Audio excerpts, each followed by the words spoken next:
En quelques minutes, sur un terrain pierreux près de Naplouse, un char de seulement 15 tonnes allait faire ce que les manuels militaires jugeaient impossible. Face à lui se dressaient des M48 américains, presque 50 tonnes d'acier chacun, réputés parmi les meilleurs chars moyens de leur époque. Pourtant, quand la poussière retomba, 7 de ces géants brûlaient, frappés par un adversaire que beaucoup considéraient comme trop léger pour survivre. Cette scène choquante ne fut ni un miracle, ni un hasard. Elle fut l'aboutissement d'une idée française née d'une humiliation nationale, d'un pari technologique audacieux et d'une doctrine de combat qui refusait la logique du poids et de l'épaisseur du blindage. Tout commence en 1940. En quelques semaines, les colonnes blindées allemandes percent les Ardennes et font s'effondrer l'une des armées les plus puissantes d'Europe. La France ne manque pourtant pas de bons chars. Certains sont mieux protégés et mieux armés que leurs adversaires, mais la doctrine est figée dans le passé. Les chars sont dispersés, attachés à l'infanterie, privés de liberté de manœuvre. Les communications sont lentes, les ordres arrivent trop tard, et la guerre moderne, rapide et mobile, balaie une armée qui résonne encore comme en 1918. Cette défaite devient une blessure profonde, presque une obsession pour les officiers français. Pendant les années d'occupation, les états-majors analysent sans relâche leurs erreurs. Une certitude s'impose peu à peu. Le futur champ de bataille ne pardonnera plus la lenteur ni la rigidité.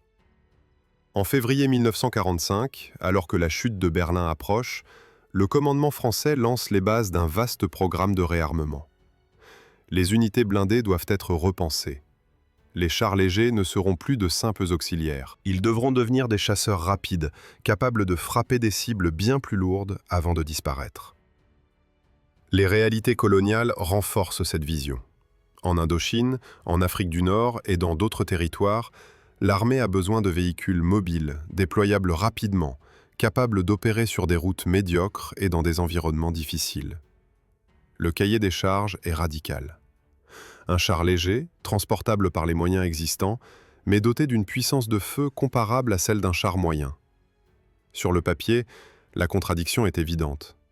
Dans l'esprit des ingénieurs français, c'est un défi à relever.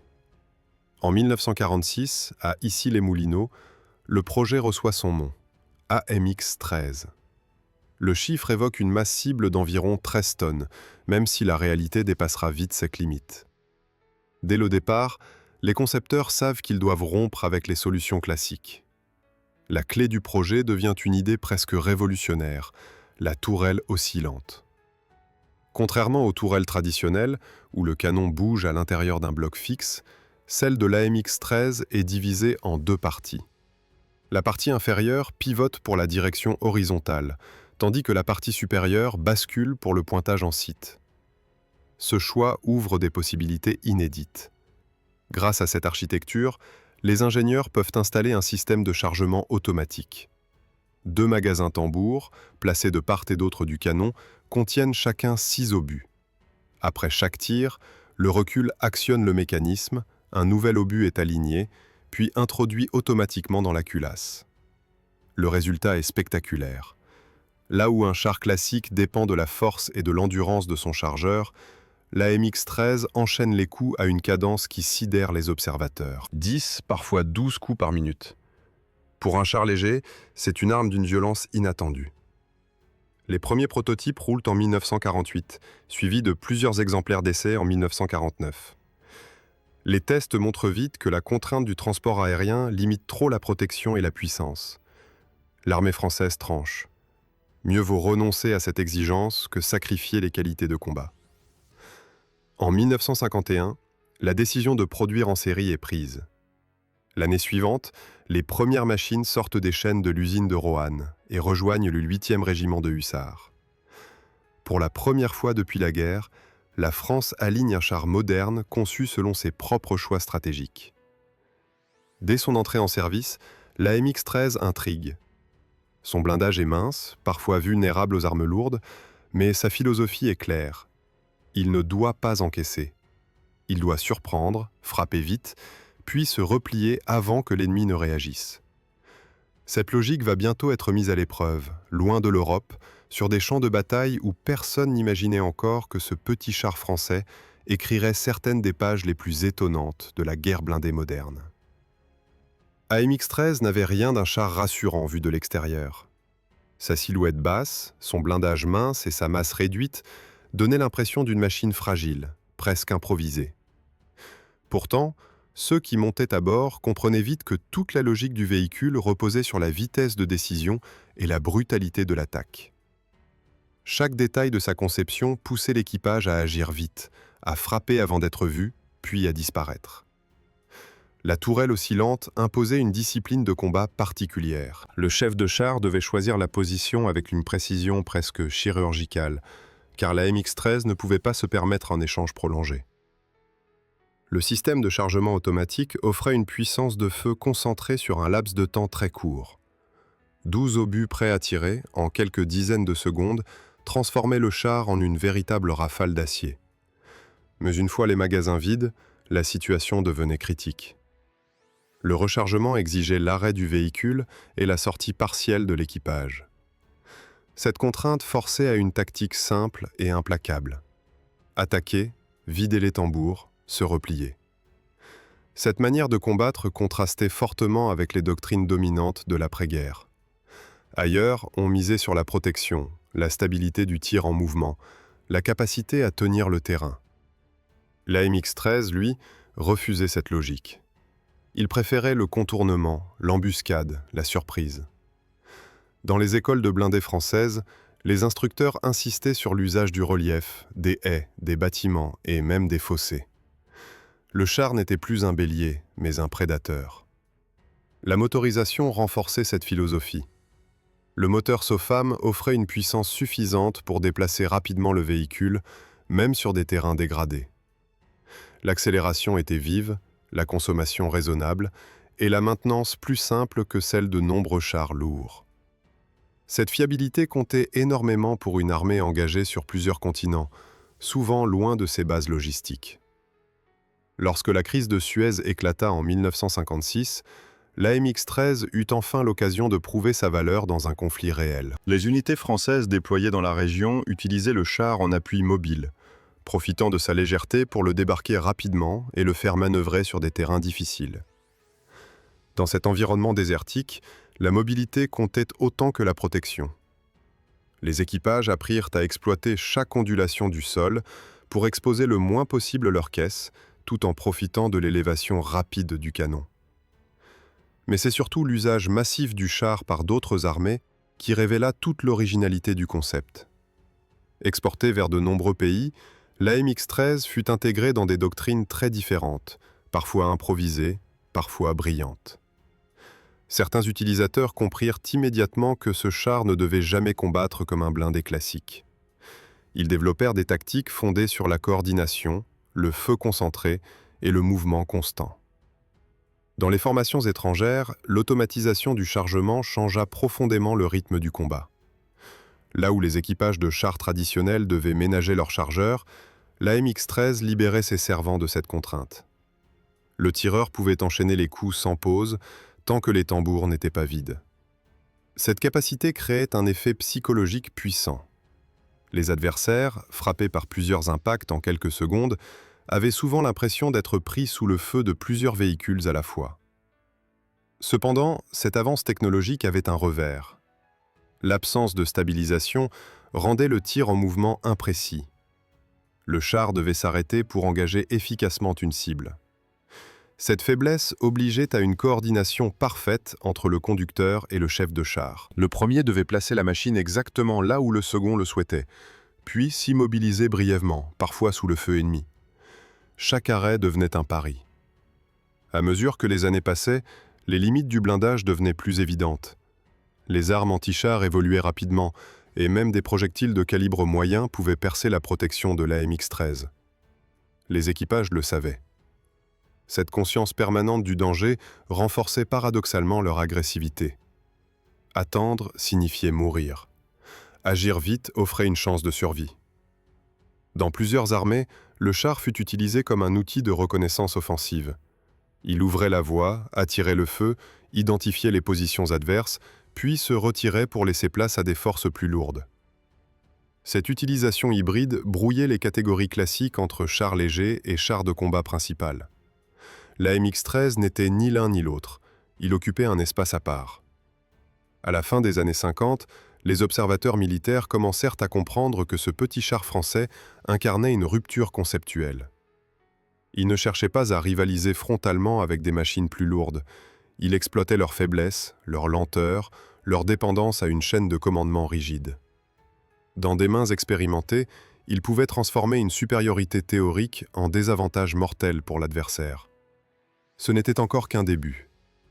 Les conflits à venir allaient pousser cette machine et ses équipages jusqu'à leurs limites. Sur des terrains inattendus, face à des adversaires mieux armés et plus nombreux, l'AMX-13 allait devoir prouver que sa philosophie du choc bref et de la fuite rapide pouvait réellement renverser le cours d'une bataille. L'épreuve décisive pour l'AMX-13 arriva loin des plaines européennes, sur des théâtres où la guerre blindée prenait une forme brutale et imprévisible. Lorsque ce char entra réellement dans des affrontements de grande ampleur, il ne bénéficiait plus de l'effet de surprise technologique. Ses adversaires disposaient de véhicules plus lourds, mieux protégés et souvent armés de canons supérieurs en calibre. Pourtant, c'est précisément dans ces conditions défavorables que la logique française fut poussée jusqu'à son expression la plus extrême. Lors de la campagne du Sinaï, les unités équipées d'AMX-13 furent engagées dans des opérations rapides, sur des axes où la vitesse et la coordination primaient sur la tenue du terrain. Les combats se déroulaient souvent dans des espaces ouverts, entrecoupés de reliefs bas et de zones rocheuses. Les équipages apprirent à exploiter chaque élévation, chaque rupture de terrain, pour exposer uniquement la tourelle au moment du tir. Le canon surgissait brièvement, frappait, puis disparaissait avant que l'adversaire ne puisse ajuster sa riposte. Dans ces engagements, la cadence de tir jouait un rôle central. La MX-13 ne cherchait pas à neutraliser l'ennemi par un duel prolongé. Il visait à saturer la cible en quelques secondes. Plusieurs coups rapides, tirés depuis des positions légèrement décalées, donnaient l'illusion d'un nombre supérieur de chars. Cette confusion désorganisait les unités adverses, dont les équipages peinaient à identifier l'origine exacte des tirs.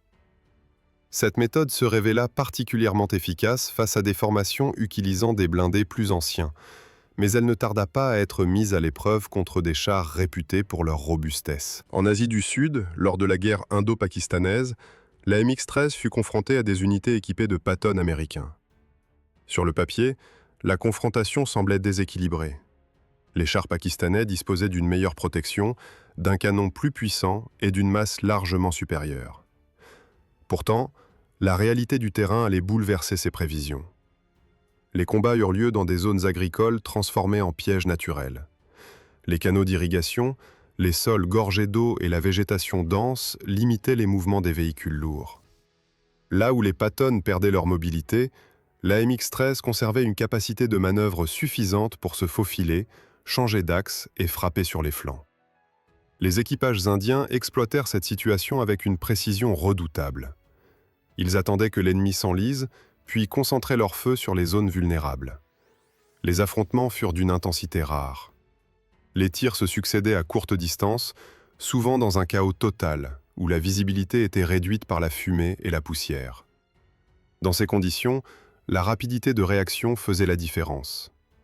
Là où un char plus lourd nécessitait du temps pour repositionner sa tourelle ou corriger son tir, la MX-13 enchaînait les coups, frappant avant que l'adversaire ne comprenne la situation.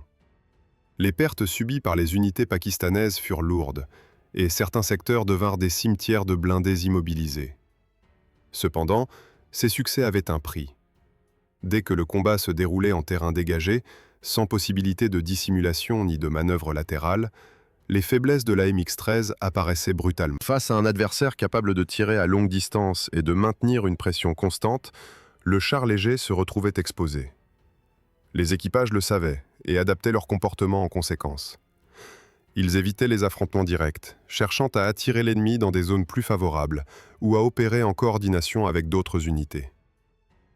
À mesure que ces conflits se succédaient, une réputation paradoxale se forma autour de la MX-13. Certains le considéraient comme un char dépassé, incapable de survivre sur un champ de bataille moderne. D'autres voyaient en lui une arme redoutable, à condition d'être utilisé avec intelligence et audace. Cette divergence d'opinion reflétait en réalité la nature même du véhicule. La MX-13 n'était pas un char pour tous les équipages, ni pour toutes les situations. Il exigeait une compréhension fine du terrain, une coordination parfaite et une prise de risque permanente. Les états-majors observaient attentivement ces affrontements. Les enseignements tirés étaient clairs. Le concept fonctionnait, mais il devait évoluer. Les chars adverses gagnaient en protection, les canons devenaient plus puissants et les champs de bataille s'étendaient. Pour rester pertinent, la MX-13 devait être adaptée, modernisée, parfois transformée en profondeur. Cette nécessité allait ouvrir une nouvelle phase de son histoire, marquée par des choix techniques ambitieux et des compromis difficiles. L'évolution de la MX-13 ne fut pas dictée par le confort, mais par l'urgence. À mesure que les chars adverses gagnaient en protection et en portée de tir, le petit blindé français se retrouvait face à une alternative brutale, disparaître des unités de combat ou se transformer. Les ingénieurs français choisirent la seconde option, conscients que la philosophie de départ pouvait survivre, à condition d'adapter l'arme à un monde devenu plus dangereux. La première réponse fut l'armement. Le canon de 75 mm, redoutable au début des années 50, montrait désormais ses limites contre des blindages plus modernes. Les nouvelles générations de chars soviétiques et occidentaux imposaient un saut technologique. La solution prit la forme d'un canon de 90 mm, capable de tirer des munitions plus performantes. Cette modification ne transformait pas la MX-13 en char lourd, mais elle lui redonnait une capacité crédible face à des adversaires mieux protégés. Cette montée en puissance s'accompagna de changements internes. Les systèmes d'observation furent améliorés, la fiabilité mécanique renforcée, et certaines versions reçurent des équipements destinés à raccourcir le temps de réaction de l'équipage. Malgré ces améliorations, la logique fondamentale restait la même. La MX-13 devait éviter les combats frontaux prolongés. Il devait choisir le moment, l'angle et la distance de l'engagement. Dans plusieurs armées, ces versions modernisées furent intégrées à des unités mixtes, opérant aux côtés de chars plus lourds.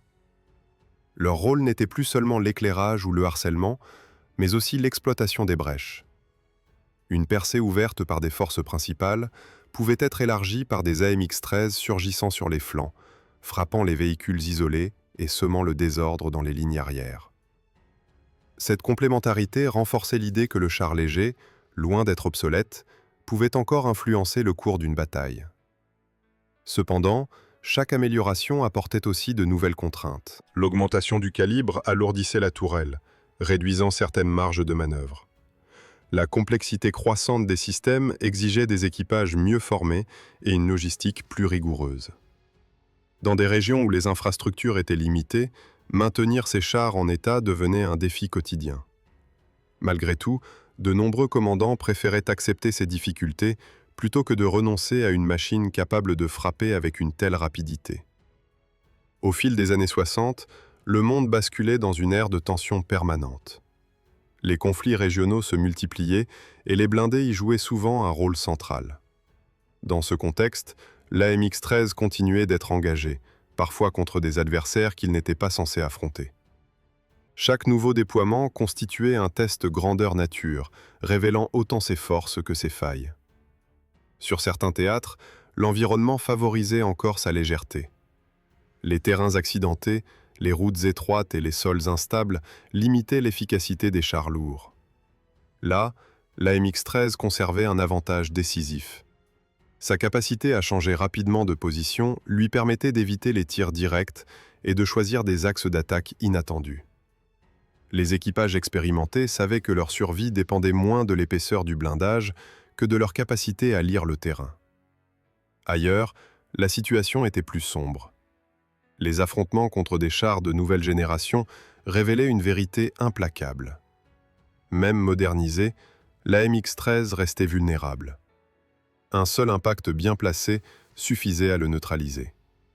Cette réalité renforçait la tension à bord. Chaque engagement devenait une course contre le temps, où l'erreur n'était pas permise. Les équipages développaient une vigilance extrême, scrutant l'horizon à la recherche du moindre indice de menace. À cette époque, certains observateurs estimaient que la carrière de l'AMX-13 approchait de sa fin. D'autres, au contraire, voyaient en lui une arme encore capable de surprendre, à condition d'être utilisée avec audace et intelligence. Cette divergence de point de vue allait bientôt être tranchée par un conflit bref, mais d'une intensité exceptionnelle, où le petit char français serait projeté une fois de plus au cœur d'affrontements décisifs. Dans les semaines précédant cette nouvelle guerre, les tensions montaient rapidement. Les armées se déployaient, les blindés prenaient position, et chacun se préparait à un choc inévitable. La MX-13, malgré son âge et ses limites, se retrouvait de nouveau en première ligne. Les équipages savaient que les combats à venir ne laisseraient aucune place à l'approximation. Ce qui allait se jouer dépasserait largement le cadre des exercices et des conflits précédents. AMX-13 entra dans son ultime épreuve lorsque la guerre éclata avec une brutalité fulgurante, sans déclaration prolongée ni phase d'usure. En quelques heures, l'équilibre régional bascula et les forces terrestres furent projetées dans une suite de combats rapides, désordonnés et souvent improvisés. Pour le char léger français, ce conflit n'était pas seulement un nouvel engagement, c'était un verdict. Sur certains axes, l'AMX-13 se retrouva confronté à des blindés modernes dont la silhouette seule suffisait à rappeler ses limites. Les obus adverses pouvaient le traverser sans difficulté, et chaque erreur de positionnement devenait fatale. Les équipages israéliens, parfaitement conscients de cette réalité, refusèrent toute logique d'affrontement frontal. Ils transformèrent la faiblesse du char en règle absolue de survie. Ne jamais être vu en premier, ne jamais tirer trop tard, ne jamais rester immobile plus que quelques secondes. Sur le front du Sinaï, cette approche atteignit ses limites. Face à des formations blindées soutenues par une artillerie dense et opérant sur des espaces ouverts, l'AMX-13 souffrit. Les distances d'engagement étaient trop longues, les possibilités de contournement trop rares. Plusieurs unités furent contraintes de se replier après avoir subi des pertes sévères. Le char léger n'était plus le chasseur. Il redevenait une proie dès que le terrain cessait de lui offrir des cachettes. Mais plus au nord, la situation changea radicalement. Sur le front jordanien, le relief accidenté, les collines, les routes étroites et les vallées creusées offraient un environnement parfaitement adapté à la doctrine de l'AMX-13. Les forces adverses disposaient de chars américains modernes, puissants, confiants dans leur supériorité technique. Cette confiance allait devenir leur faiblesse. Dans la région de Naplouse, les combats s'intensifièrent rapidement. Les unités jordaniennes avancèrent sans coordination précise, convaincus que leur masse et leur puissance de feu suffiraient à balayer toute résistance. Les équipages d'AMX-13 observaient, immobiles, dissimulés derrière des replis de terrain, attendant le moment exact où l'adversaire s'exposerait. Ce moment arriva lorsque les colonnes blindées s'engagèrent dans des zones étroites, réduisant leurs possibilités de manœuvre. Le combat éclata avec une violence extrême. Les AMX-13 surgirent à courte distance, frappant sans avertissement. Les 12 obus disponibles furent tirés à une cadence maximale, visant les flancs et l'arrière des chars ennemis. Les impacts se succédaient si vite que les équipages adverses n'avaient pas le temps d'identifier la source des tirs. Certains tentèrent de faire pivoter leurs tourelles, d'autres cherchèrent à reculer, mais l'espace manquait. Dans ce chaos, un épisode marqua durablement les esprits. Un seul AMX-13, correctement positionné et servi par un équipage expérimenté, engagea plusieurs chars ennemis successivement. Tir après tir, il exploita les angles morts, les défauts de coordination et la surprise. 7 chars américains furent détruits en quelques minutes. Aucun duel prolongé, aucun échange équitable. Seulement une série d'attaques éclairs, suivies de replis rapides pour recharger, pendant que d'autres AMX-13 prenaient le relais. Lorsque le combat cessa, le champ de bataille offrait une image irréelle. Des carcasses de chars lourds fumaient sur le sol, vaincus par une machine qui, sur le papier, n'aurait jamais dû survivre à une telle confrontation. Les unités jordaniennes furent brisées, incapables de réorganiser une défense cohérente. Pour l'AMX-13, ce fut le dernier grand moment de gloire dans une guerre de chars classique. Pourtant, cette victoire éclatante ne masquait pas la réalité stratégique. Les affrontements suivants confirmèrent que le char léger français avait atteint la limite de ce qu'il pouvait offrir. Face à des blindés modernes, correctement coordonnés et opérant sur terrain ouvert, ses chances diminuaient drastiquement. Les succès obtenus reposaient presque exclusivement sur la compétence des équipages et sur des conditions très spécifiques. Après ce conflit, la MX-13 ne fut plus engagée à grande échelle dans des batailles de chars majeurs. Il continua de servir dans de nombreux pays, souvent modernisés, parfois transformés, mais son époque touchait à sa fin. Les armées recherchaient désormais des véhicules capables de tirer en mouvement, de résister à des menaces multiples et de s'intégrer dans des systèmes de combat de plus en plus complexes. Ainsi s'acheva la carrière opérationnelle d'un char né d'une humiliation, façonné par l'audace et porté par une idée simple mais radicale. Être plus rapide que l'ennemi, frapper plus fort que prévu et disparaître avant la riposte. Dans certains combats, cette philosophie avait suffi à renverser des géants.